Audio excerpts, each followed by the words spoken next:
दैनिक Chhattisgarh channel देखना शुरू कर चुके हैं आप और छत्तीसगढ़ प्रदेश की आज की तमाम सभी महत्वपूर्ण बड़ी खबरों की शुरुआत जय जोहार और नमस्कार के साथ। पहली बड़ी खबर बिलासपुर जिले से, जहां पर मालगाड़ी के 23 डिब्बे डिरेल हो गए, जिसकी वजह से कुल 6 ट्रेनें इसकी वजह से कैंसिल की गई हैं। 9 का रूट डाइवर्ट करके चलाया जा रहा है। छत्तीसगढ़ के बिलासपुर जिले में बीते दिन कोयला ले जा रही मालगाड़ी डिरेल हो गई। इंजन समेत कुल 23 डिब्बे पटरी से उतरकर पलट गए और मालगाड़ी बिलासपुर की ओर जा रही थी, तभी बनवारटंग रेलवे स्टेशन के पास ये हादसा हुआ है। हादसे के तुरंत बाद रेलवे के कर्मचारी और अधिकारी घटनास्थल पर निरीक्षण करने पहुंचे। राहत बचाव कार्य जारी है, जबकि मालगाड़ी के डिब्बे पलटने से ट्रैक पर कोयले का ढेर लग गया है, जिससे इस रूट से गुजरने वाले कुल 6 ट्रेनों को रद्द किया गया है, तो वहीं 9 का रूट डाइवर्ट किया गया है। वहीं हादसे में अप एंड डाउन दोनों लाइन पूरी तरीके से क्षतिग्रस्त हुई है। रूट पर यातायात बहाल होने में 2 से अधिक दिन लग सकते हैं। हादसे में ओएचई तार और सिग्नल के खंभे भी क्षतिग्रस्त हुए हैं, जबकि हादसे में रेलवे को करोड़ों रुपए का नुकसान की आशंका है। अप और डाउन दोनों ही रूट पर आवागमन पूरी तरह प्रभावित है। स्थानीय लोगों का कहना है कि हादसे की आवाज़ सुनकर भी मौके पर पहुंचे और मालगाड़ी के डिब्बे पलटे पड़े थे। हादसा कैसे हुआ, इनकी जानकारी अभी किसी को नहीं है। वहीं इस घटना के चलते बिलासपुर पेंड्रा रोड और कटनी रेलवे मार्ग की सभी ट्रेनें प्रभावित हो गई हैं। पेंड्रा रोड रेलवे स्टेशन में शहडोल बिलासपुर मेमू हादसे के बाद से खड़ी है। सूचना मिलते ही रेलवे के अफसर मौके पर पहुंचकर ट्रैक क्लियर करने में जुट गए हैं। छत्तीसगढ़ में चली आ रही आरक्षक भर्ती पर हाई कोर्ट ने रोक लगा दी है, जहां पुलिस कर्मचारियों के बच्चों को फिजिकल में छूट मिली थी, जिस पर जस्टिस ने कहा कि नियमों में बदलाव कैसे हुआ। छत्तीसगढ़ में आरक्षक संवर्ग 2023-24 के पदों पर होने वाली भर्तियों पर बिलासपुर हाई कोर्ट ने रोक लगा दी है। पुलिस कर्मचारियों के बच्चों को फिजिकल में छूट मिली थी और इसके खिलाफ याचिका लगाई गई थी। छत्तीसगढ़ में कांस्टेबल के 5,967 पदों पर भर्ती निकाली गई है और इसके लिए 16 नवंबर से भर्ती प्रक्रिया शुरू हो चुकी है। सुनवाई के दौरान जस्टिस राकेश मोहन पांडे ने कहा कि पुलिस कर्मचारियों को लाभ देने नियमों में बदलाव कैसे हो सकता है। लाभ सभी को मिलना चाहिए। दरअसल विज्ञापन जारी होने और फॉर्म भरने के बाद डीजी पुलिस ने सचिव को पत्र लिखा। पत्र में नियुक्ति प्रक्रिया में पुलिस विभाग में कार्यरत और एक्स सर्विसमैन के कर्मचारियों के बच्चों को छूट देने का जिक्र था। पत्र में सुझाव दिया गया कि भर्ती नियम 2007 खंडिका 9(5) के अंतर्गत भर्ती प्रक्रिया के मापदंडों को शिथिल किया जा सकता है। इसमें फिजिकल टेस्ट के दौरान सीने की चौड़ाई और ऊंचाई जैसे कुल 9 पॉइंट्स शामिल थे। अवर सचिव ने इस सुझाव को स्वीकार भी कर लिया और इसे आहत होकर याचिकाकर्ता बेदराम टंडन ने हाई कोर्ट में याचिका दाखिल कर दी। याचिकाकर्ता के बेटे ने राजनांदगांव में कांस्टेबल जनरल ड्यूटी के लिए आवेदन दिया है। छत्तीसगढ़ के बलौदाबाजार से बड़ी खबर, जहां बारनवापारा अभ्यारण्य से भटक करके कसडोल पहुंच गया बाघ, जहां आसपास के गांवों में घूमता रहा। 9 घंटे की कड़ी मशक्कत के बाद वन विभाग ने रेस्क्यू कर लिया। बलौदाबाजार जिले के बारनवापारा अभ्यारण्य से भटककर बाघ मंगलवार को कसडोल आ पहुंचा। वन विभाग की टीम मौके पर पहुंची, जहां रायपुर से भी वन विभाग के अफसर गाँव में पहुंचे। 9 घंटे की कड़ी मशक्कत के बाद कसडोल नगर के पारस नगर के आसपास बाघ को रेस्क्यू किया गया। रविवार को ये बाघ लवन नगर पंचायत के कोरदा और आसपास के गांवों में घुसा था, जिसके बाद से गांव के लोगों ने वन विभाग को इसकी सूचना दी थी। टाइगर सुबह कसडोल के आसपास पहुंचा था, जहां 6 माह पहले ही बारनवापारा अभ्यारण्य में बाघ की मूवमेंट देखने को मिली थी। हालांकि स्थिति में बारनवापारा के आसपास के गांवों और जंगलों में मॉनिटरिंग की जा रही थी। 10 दिन पहले ही सूचना मिली थी कि कसडोल के सिद्धखोल के आसपास इस बाघ को देखा गया है और इसके बाद वन विभाग की टीम अलर्ट मोड पर थी और ड्रोन के माध्यम से इस पर निगरानी रखी जा रही थी। शिक्षित बेरोजगारों के लिए प्राइवेट जॉब लेने का एक अवसर आया है, जहां 27 नवंबर को 3 दिवसीय जॉब फेयर का आयोजन होने जा रहा है। 950 पदों पर यहां भर्ती होने जा रही है। दरअसल बात करें तो यहां जो है जिला रोजगार एवं स्वरोजगार मार्गदर्शन केंद्र रायपुर द्वारा 27 नवंबर को 3 दिवसीय जॉब फेयर का आयोजन किया जा रहा है और इस जॉब फेयर में निजी क्षेत्र के नियोजक के द्वारा ग्राहक सेवा सहयोगी यानी CSA के कुल 950 पदों पर भर्ती की जाएगी, जहाँ जॉब फेयर में शामिल होने के लिए इच्छुक उम्मीदवार अधिक जानकारी के लिए जो है यहाँ संपर्क कर सकते हैं। बता दें कि इस जॉब फेयर का आयोजन राजभवन के पीछे पुराना पुलिस मुख्यालय स्थित जिला रोजगार एवं स्वरोजगार मार्गदर्शन केंद्र रायपुर के कार्यालय में 27 से लेकर 29 नवंबर तक यानी कुल 3 दिवसीय रोजाना सुबह 11 से लेकर शाम 3 बजे तक आयोजित किया जाएगा। इस जॉब फेयर में निजी क्षेत्र के नियोजक टेक्नोस्टास्क बिजनेस सॉल्यूशन बीपीओ के द्वारा रायपुर द्वारा ग्राहक सेवा सहयोगियों के 500 पदों के लिए भर्ती की जाएगी, जिसमें न्यूनतम शैक्षिक योग्यता 12वीं पास है और चयनित आवेदकों को 11,750 से लेकर 19,000 रुपये प्रति माह का वेतन भुगतान किया जाएगा। छत्तीसगढ़ में कैबिनेट की बैठक में तमाम महत्वपूर्ण फैसलों पर मुहर लगाई गई है, जिसमें छत्तीसगढ़ में 5वीं और 8वीं की क्लास की परीक्षा को सेंट्रलाइज करने संबंधित तमाम फैसले इसमें शामिल हैं। साय कैबिनेट ने बीते दिन एक महत्वपूर्ण फैसला दिया, जिसमें 9 अहम फैसले शामिल हैं। इसमें हाउसिंग बोर्ड के आवासीय प्लॉट से जुड़ा एक फैसला भी है। इसके मुताबिक फ्री होल्ड किए गए आवासीय प्लॉट के डायवर्जन और पेनाल्टी शुल्क में यहाँ पर छूट दी जानी है। दरअसल बात करें तो 9 पॉइंट्स की अगर हम बात करें तो इसमें सबसे महत्वपूर्ण 5वीं और 8वीं क्लास की परीक्षा को सेंट्रलाइज करने की बात कही गई है, जहां लोगों को चना बांटने का फैसला करते हुए सरकार ने तय किया है कि नागरिक आपूर्ति निगम को आवश्यक चना उपार्जन के लिए एक नए ई ऑक्शन प्लेटफॉर्म के जरिए चना लेने की अनुमति को लेकर महत्वपूर्ण फैसले किए गए। वहीं राजनीतिक आंदोलनों से जुड़े हुए कुल 54 कोर्ट केसेस वापस लिए जाएंगे, जिसके लिए आगे की कार्यवाही होगी। साथ ही छत्तीसगढ़ में खरीफ वर्ष 2024-25 में मक्का फसल और प्रधानमंत्री अन्नदाता आय संरक्षण अभियान के अंतर्गत दलहन तिलहन और रबी फसल के लिए चना मसूर और सरसों के लिए नेफेड और एनसीएफ को प्रोक्योरमेंट एजेंसी यहां पर बनाया गया है। महत्वपूर्ण फैसलों की अगर हम बात करें तो यही कुछ महत्वपूर्ण फैसले गिने चुने देखने को मिल रहे हैं। खबर रायपुर से, जहां पर लगातार पारे में गिरावट देखने को मिल रही है। पारा सामान्य से 5 डिग्री तक कम हो चुका है। बलरामपुर सबसे ठंडा रहा, जहां न्यूनतम तापमान 8 डिग्री पहुंच गया है। करके उत्तरी हिस्से में कड़ाके की ठंड पड़ रही है, तो वहीं मैदानी इलाके दुर्ग में भी रात का तापमान लगातार गिर रहा है, जहां बीते दिन यहां न्यूनतम तापमान 12 डिग्री सेल्सियस रिकॉर्ड किया गया, जो कि सामान्य से 5.2 डिग्री सेल्सियस कम रहा। सबसे ठंडा बलरामपुर जिला रहा, जहां रात का टेम्परेचर 8.8 डिग्री सेल्सियस जा पहुंचा है। दक्षिणी हिस्से यानी बस्तर संभाग की अगर हम बात करें तो अगले 3 दिनों तक ठंड से थोड़ी बहुत राहत यहां पर मिलने जा रही है, जहां 3 डिग्री तक रात का पारा चढ़ेगा, जिससे ठंड कम होगी। समुद्र से आने वाली नमी के कारण रात का तापमान बढ़ेगा। तो वहीं मौसम वैज्ञानिकों के मुताबिक उत्तरी और मध्य छत्तीसगढ़ में आने वाले 5 दिनों तक तापमान में विशेष बदलाव की संभावना नहीं है। सरगुजा संभाग के जिले में कड़ाके की ठंड पड़ रही है, जबकि अंबिकापुर में रात का पारा 9.4 डिग्री सेल्सियस रहा।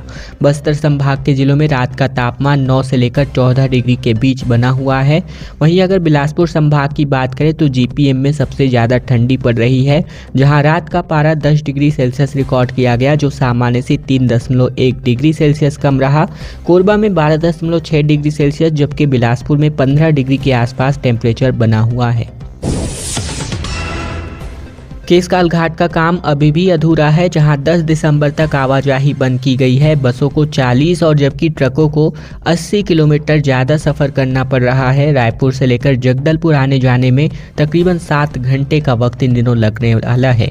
छत्तीसगढ़ में रायपुर से लेकर जगदलपुर नेशनल हाईवे 30 पर स्थित केसकाल घाट 26 नवंबर से लेकर 10 दिसंबर तक यानी कुल 15 दिनों के लिए शट डाउन किया गया है, जहाँ रायपुर से लेकर जगदलपुर और जगदलपुर से लेकर रायपुर आने जाने वाले यात्रियों को एक बार फिर परिवर्तित मार्ग से आवाजाही करनी पड़ रही है, जिसमें 6 घंटे की जगह अब 7 घंटे का वक्त लग रहा है।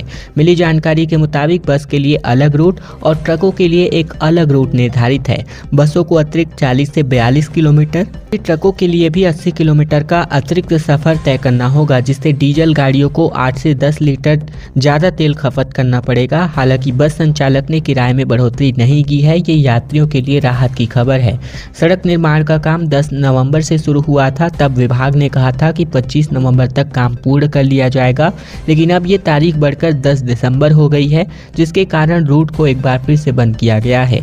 यानी कुल 1 महीनों के लिए ये नेशनल हाईवे 30 के केसकाल घाट को शट डाउन किया गया है।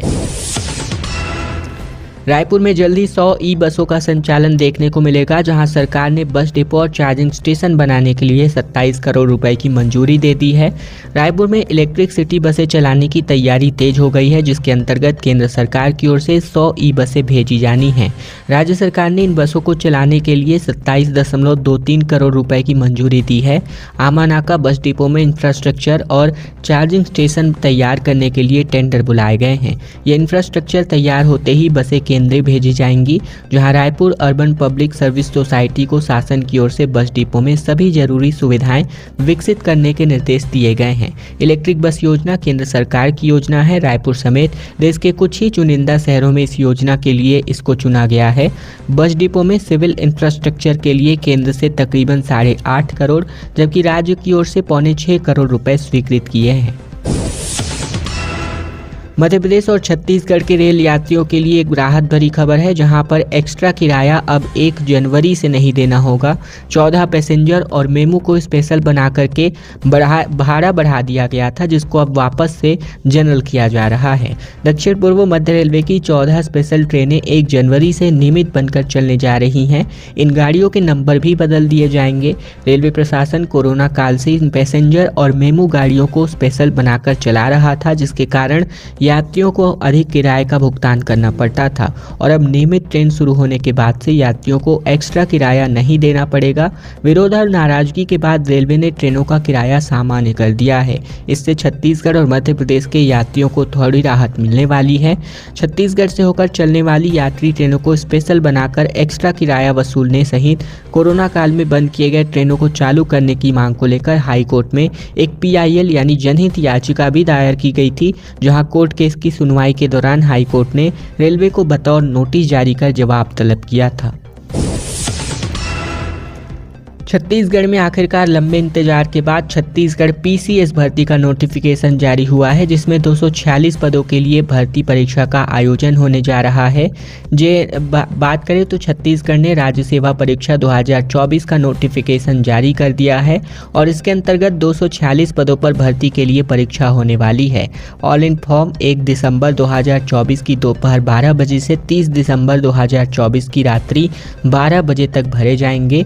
छत्तीसगढ़ PCS भर्ती परीक्षा के लिए प्रारंभिक परीक्षा 9 फरवरी 2025 सुबह 10 से 12 बजे और दोपहर 3 से शाम 5 बजे तक 2 पालियों में आयोजित होगी, जबकि CGPSC के लिए मुख्य परीक्षा की संभावित तिथि 26 से लेकर 29 जून 2025 को रखा गया है। राज्य सेवा परीक्षा 2024 के लिए आवेदन केवल ऑनलाइन निर्धारित तिथि तक ही स्वीकार किए जाएंगे।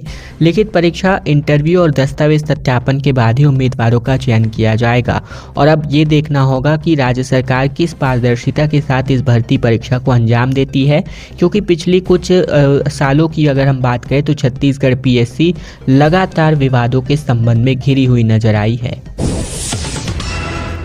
रायगढ़ के इतवारी बाजार में ऑक्सीजोन बनाने का विरोध किया जा रहा, जहां व्यापारियों ने कहा कि दूसरे जगह पर ऑक्सीजोन बनाया जाए। 1200 सब्जी व्यापारियों के सामने आर्थिक संकट उपजने की स्थिति निर्मित हो गई है। छत्तीसगढ़ के रायगढ़ के इतवारी बाजार में निगम प्रशासन ऑक्सीजोन बनाने की योजना बना रहा है और ऐसे में इसका जमकर विरोध जो है प्रशासन को देखने को मिल रहा है सामना करने के तौर पर। यहाँ सब्जी व्यापारियों ने इसका विरोध करना शुरू किया है। बीते दिन बड़ी संख्या में सब्जी व्यापारी इतवारी बाजार पहुंचे और कलेक्टर को आवेदन देकर ऑक्सीजोन कहीं और बनाने की मांग कही गई। सोमवार की दोपहर इतवारी बाजार के सब्जी व्यापारी कलेक्ट्रेट पहुंचे, जहां इतवारी बाजार में बनाए जा रहे ऑक्सीजोन का विरोध करते हुए इन्होंने अपनी मांगों को लेकर नारेबाजी करी और ऐसे में SDM ने मौके पर पहुंचकर उनसे चर्चा की तो उनका कहना था कि ऑक्सीजोन बनने के बाद से उन्हें दूसरी जगह शिफ्ट कर दिया जाएगा, जबकि वे कई सालों से यहाँ सब्जी का कारोबार कर रहे हैं। उनका कहना है कि यहाँ सप्ताह में एक दिन बाजार लगता है और उनमें से भी यहाँ इन्हें हटाकर ऑक्सीजोन बनाने की योजना है, जिससे इनकी परेशानियां और बढ़ जाएंगी। धर्मेंद्र साहू ने कहा कि कितने किसानों को पैसा मिल रहा है ये CM साहब बताएं। करप्शन को बढ़ावा देने सरकार ने नियमों में फेरबदल किया है। दरअसल छत्तीसगढ़ कांग्रेस कमेटी के पूर्व प्रदेश अध्यक्ष धर्मेंद्र साहू ने मुख्यमंत्री विष्णुदेव साय को चुनौती दी है। साहू ने कहा कि CM बताए कि कितने किसानों को पैसा मिल रहा है। जहां जहां किसानों का क्रेडिट कार्ड है उन्हें पैसा मिल रहा है। धर्मेंद्र साहू ने कहा कि पहले सीधे राइस मिलर्स धान का उठाव करते थे तो भ्रष्टाचार नहीं नहीं होता था और अब करप्शन को बढ़ावा देने के लिए ये सब किया जा रहा है। नरेंद्र साहू ने कहा कि धान खरीदी पर सीएम साहब बेहतर स्थिति का दावा कर रहे हैं। किसान का धान बिकने को तैयार है, लेकिन कई समस्याएं आ रही हैं। सरकार से धान खरीदी की व्यवस्था संभल नहीं रही है। राइस मिलर्स धान का उठाव नहीं कर रहे हैं। कांग्रेस सरकार की धान को लेकर ज़्यादा अच्छी पॉलिसी थी। डबल ट्रांसपोर्टिंग का पैसा सरकार को अब देना होगा। सीएम को चुनौती देता हूं कि बताएं कि कितने किसानों को पैसा मिल रहा है। जिन किसानों का क्रेडिट कार्ड है उन्हें पैसा मिल रहा है। किसानों की मांग है कि एकमुश्त पैसा मिलना चाहिए। सरकार को किसान की मांगें पूरी करनी चाहिए, लेकिन सरकार की नीयत ऐसी है कि वो चाहते हैं कि किसान बिचौलियों के पास अपना धान बेचने को मजबूर हो। आईपीएल 2025 के ऑक्शन की बात करें तो छत्तीसगढ़ के शशांक जो है धोनी से भी महंगे बिके हैं। पंजाब ने तकरीबन 5.5 करोड़ में इनको रिटेन किया, जबकि अजय को दिल्ली ने 30 लाख में खरीदा है। छत्तीसगढ़ के 2 खिलाड़ी शशांक सिंह और अजय मंडल आईपीएल 2025 में नजर आएंगे, जबकि पंजाब ने शशांक सिंह को महेंद्र सिंह धोनी से भी ज़्यादा की कीमत पर खरीदा है। शशांक सिंह इसके पहले भी पंजाब के लिए आईपीएल खेल चुके हैं। पंजाब ने शशांक को तकरीबन 5 करोड़ 50 लाख रुपए में रिटेन किया है, जबकि आईपीएल इस बार ऑक्शन में महेंद्र सिंह धोनी की कीमत 5 करोड़ रुपए ही रही है। छत्तीसगढ़ हाईकोर्ट ने कहा कि महंगी मशीनें केवल शोभा बढ़ाने के लिए नहीं। छत्तीसगढ़ के अस्पतालों की बदहाली पर हाईकोर्ट ने अपनी नाराजगी जताई और कहा कि मरीजों की जांच हो, समय पर रिपोर्ट भी सौंपे जाए। छत्तीसगढ़ में अस्पतालों की बदहाल पर हाई कोर्ट के चीफ जस्टिस रमेश कुमार सिन्हा की डिवीजन बेंच ने सख्ती दिखाई, जहां उन्होंने कहा कि अस्पतालों में महंगी मशीनें केवल शोभा बढ़ाने के लिए नहीं होनी चाहिए। मरीजों की जाँच हो और समय पर रिपोर्ट भी मिले। हाईकोर्ट में सरकारी अस्पतालों की अव्यवस्थाओं को लेकर एक जनहित याचिका पर सुनवाई हो रही थी और इस दौरान राज्य शासन की तरफ से कोर्ट को जानकारी दी गई कि जांच के लिए आवश्यक रिएजेंट की कमी को पूरा करने के लिए टेंडर प्रक्रिया शुरू कर दी गई है। स्वास्थ्य एवं परिवार कल्याण विभाग के मुख्य सचिव ने अपने शपथ पत्र में बताया कि जिला अस्पताल में सेमी ऑटोमेटिक मशीन से जांच जारी है और सिम्स में भी इसका परीक्षण शुरू हो गया है।